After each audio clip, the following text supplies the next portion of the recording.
Hello guys, welcome back to another video. तो guys, इस video में हम लोग जिस कंपनी के बारे में डिस्कस करने वाले हैं, ये कंपनी का जो बिजनेस आइडिया है या तो फिर बिजनेस की मतलब जो बिजनेस है वो काफ़ी सही है। कंपनी करती कुछ ज़्यादा नहीं है, क्राफ्ट पेपर बनाती है। तो आप में से बहुत लोग मुझसे पूछ सकते हैं तो क्राफ्ट पेपर बनाती है तो इसमें बिजनेस क्या सही हुआ, मतलब हाँ, और भी सारी कंपनियाँ क्राफ्ट पेपर बनाती है ये कम। तो इसमें क्या खास हुआ, इस कंपनी में क्या खास बात है अलग से। तो गाइज देखो, ये क्राफ्ट पेपर बनाती है वेस्ट पेपर से, मतलब वेस्ट पेपर को रिसाइकिल करके कंपनी जो है वो क्राफ्ट पेपर बनाती है। तो यही इस कंपनी के बारे में खास बात है। ये कंपनी वेस्ट मटेरियल को यूज़ कर रही है एंड उसको रिसाइकिल करके न्यू प्रोडक्ट बना रही है, जो कि सबसे खास लगी कंपनी के बारे में। एंड कंपनी के बारे में डिस्कस करें तो प्रॉफिटेबल कंपनी है। एंड हम आप जैसे छोटे मोटे रिटेलर्स की जो होल्डिंग है वो 35% से भी कम निकल के आ रही है। तो गाइस, बेसिकली हम लोग इस वीडियो में 3 पॉइंट्स कवर करने वाले हैं। First one is fundamental analysis. यहाँ पे हम लोग देखेंगे कि कंपनी कौन सी है एंड कंपनी फंडामेंटली कैसी है for short term trading and long term investments. Second point is volume analysis. Volume को एनालाइज करके फ्यूचर ट्रेंड के बारे में अंदाज़ा लगाने की कोशिश करेंगे। And third point is technical analysis. यहाँ पे हम लोग देखेंगे कि कंपनी में क्या स्विंग ट्रेडिंग के लेवल्स है या तो फिर कहाँ पे आप लोग बाय करके चल सकते हो एंड क्या आप लोग की टारगेट्स रहने वाली है इस कंपनी में। तो गाइस, बिना टाइम वेस्ट किए पहली पॉइंट की तरफ बढ़ते हैं, जो कि है फंडामेंटल एनालिसिस, एंड देखते हैं कि कंपनी कौन सी है। तो गाइज, यहाँ पे आप लोग देख सकते हो कंपनी का नेम है एस्ट्रॉन paper and board mill limited. Company जो है वो क्राफ्ट पेपर बनाती है वेस्ट पेपर को रिसाइकिल करके। और अगर प्रोडक्ट लाइनअप जानना है, कौन कौन सी मेजर क्लाइंट्स है कंपनी की, कहाँ पे स्थित है कंपनी, वो सब जानना है कंपनी के वेबसाइट में जाके जान सकते हो। कंपनी BSE एंड NSE दोनों में ही लिस्टेड है। मार्केट कैप के बारे में डिस्कस करें, 229 करोड़ के आसपास का मार्केट कैप है कंपनी की। स्टॉक का पी जो है वो 17.1 की है। ROCE 11.1%, return on equity 5.85%। पिछले 6 महीने का जो रिटर्न है वो लगभग -9% के आसपास। एंड 3 साल की जो ग्रोथ है, सेल्स ग्रोथ है, वो 20% के आसपास निकल के आ रही है। बुक वैल्यू से हाई में ट्रेड कर रही है कंपनी। एक साल में 100% प्लस के रिटर्न देके जा रही है कंपनी। तो लगभग 100% के आसपास ही पकड़ लो। 35 की डबल होता है 70, और कंपनी 74.5 हिट किया है। डिविडेंड नहीं देती है कंपनी। फेस वैल्यू 10 रुपये की है। पेज परसेंटेज भी कुछ भी नहीं है कंपनी में। अभी बढ़ते हैं प्रोज एंड कॉन्स की तरफ।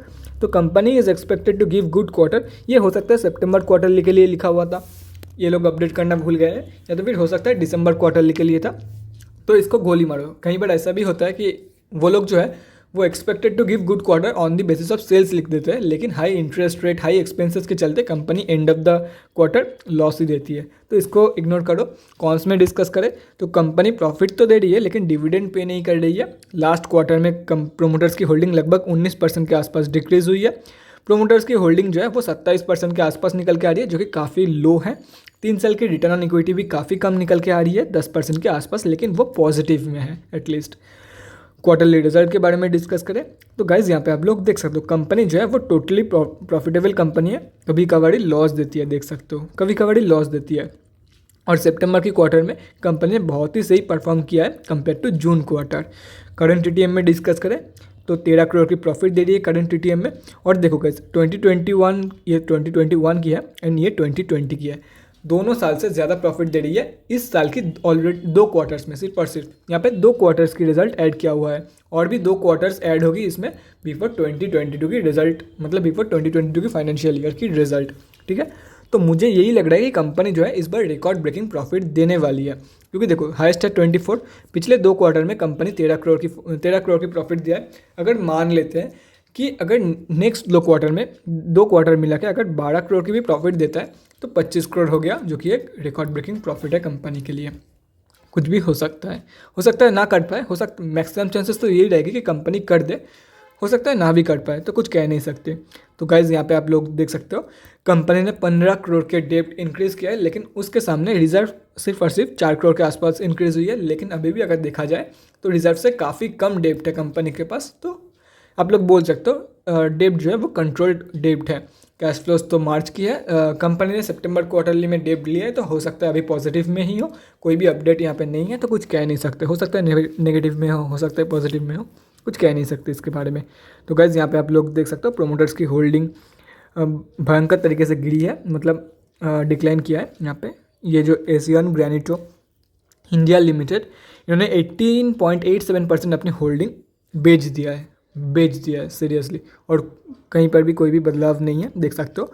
पब्लिक में डिस्कस करें 72.93% जो है वो इंटर पब्लिक की, मतलब बड़े रिटेलर्स छोटे रिटेलर्स को मिला के है, और कई सारे बड़े रिटेलर्स की पैसा लगा हुआ है। यहाँ पे देख सकते हो ये द्वारकेश फाइनेंस लिमिटेड जो है वो 9% के आसपास अपनी होल्डिंग इंक्रीज़ किया है इस क्वार्टर में। और अगर ये सब कुछ कैलकुलेट करते हैं तो हम आप जैसे छोटे मोटे रिटेलर्स की जो होल्डिंग है वो 34.64% के आसपास निकल के आ रही है।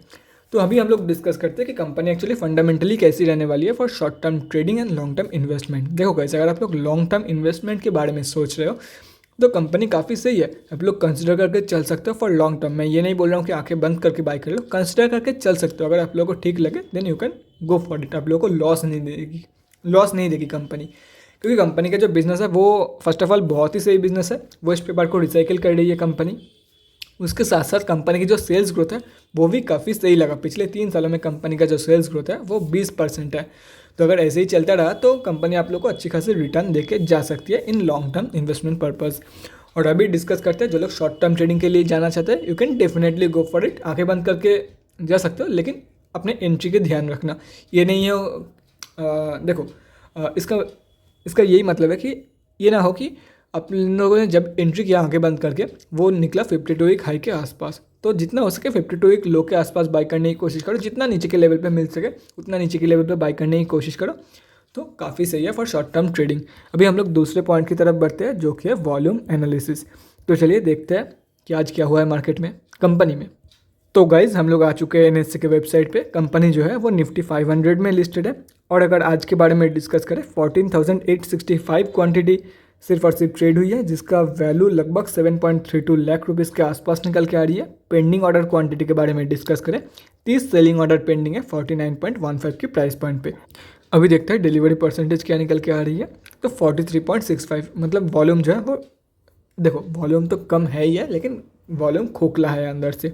मेजॉरिटी ऑफ द ट्रेड जो है वो इंट्राडे में ही लिया गया है। काफ़ी कम लोग इसको ट्रस्ट कर रहे हैं फॉर लॉन्ग टर्म अभी के लिए काफ़ी कम लोग इसको डिलीवरी में घर लेके जा रहे हैं। अभी हम लोग तीसरे पॉइंट की तरफ बढ़ते हैं। उसके पीछे भी एक रीज़न है, वो मैं आप लोगों को तीसरे पॉइंट में बताऊंगा कि क्यों अभी लोग अवॉइड कर रहे हैं फॉर टेकिंग डिलीवरी ट्रेड्स। अभी डिलीवरी ट्रेड लेने का सही टाइम नहीं है। कब सही टाइम है उसके बारे में हम लोग अभी तीसरे पॉइंट पे डिस्कस करेंगे। तो चलिए देखते हैं। तो गाइज़ यहाँ पे देख सकते हो एनएससी की डेली चार्ट खुली हुई है यहाँ पे, और कंपनी 49 रुपीज़ के आसपास ट्रेड कर रही है। अभी डिस्कस करते हैं कि कहाँ पे एक्चुअली आप लोग को ट्रेड लेना चाहिए अगर आप लोग स्विंग ट्रेड ले रहे हो तो, और अभी क्यों लोग इसको डिलीवरी में परचेस करना अवॉइड कर रहे हैं। तो क्यों करेंगे, देखो कंपनी जो है वो एक सिमेट्रिकल ट्रायंगल आप लोग बोल सकते हो, to some extent symmetrical triangle form कर रही है। तो पैटर्न के अंदर कौन ही बंदा, देखो डिलीवरी ट्रेड तो एकदम कम नहीं हुआ है, बंदा बाई कर रहे हैं। जिन लोगों को रिस्क लेना पसंद है या तो फिर जो लोग रिस्क लेना चाहते हैं प्रॉफिट को मैक्सिमाइज करने के चक्कर में, वो लोग बाई कर रहे हैं। लेकिन मैं आप लोगों को बिल्कुल भी रिकमेंड नहीं करूँगा अभी बाई करने के लिए।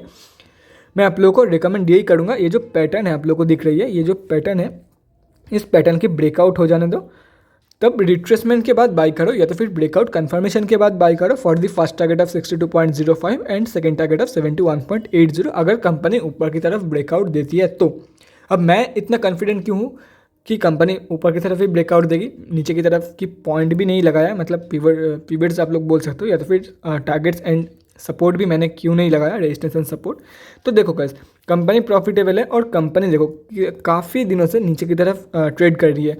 तो इतना यहाँ पे कंसोलिडेट कर रही है, ये कंसोलिडेशन फेज पे कंसोलिडेट कर रही है, या तो फिर एक पैटर्न के अंदर रेंज के अंदर ट्रेड कर रही है। तो जब ब्रेकआउट होगी मुझे यही लग रहा है कि कंपनी ऊपर की तरफ ही ब्रेकआउट देने वाली है। तो आप लोग को एंटर कब करना है, देखो guys breakout either breakout confirmation के बाद एंटर करो या तो फिर रिट्रेसमेंट के बाद एंटर करो आप लोग। और गाइस आप लोग की जो टारगेट रहेगी वो तो मैंने बता दिया, फर्स्ट टारगेट 62.05, सेकंड टारगेट 71.80। तो guys that's it for this video. यही बताना था टेक्निकल एनालिसिस में। तो guys that's it for this video. अगले वीडियो में मिलते हैं गाइस। Thanks for watching. और गाइस अगर आप लोगों के मन में कोई भी डाउट या क्वेरी रहती है स्टॉक मार्केट या किसी भी स्टॉक से रिलेटेड, तो कमेंट सेक्शन में कमेंट करके मुझसे पूछ सकते हो, या तो फिर मेरे इंस्टाग्राम का लिंक आप लोगों को डिस्क्रिप्शन बॉक्स में मिल जाएगा, जाके वहाँ पर ही मुझे DM कर सकते हो for an 1-on-1 conversation. Thanks again for watching guys, bye guys and stay safe.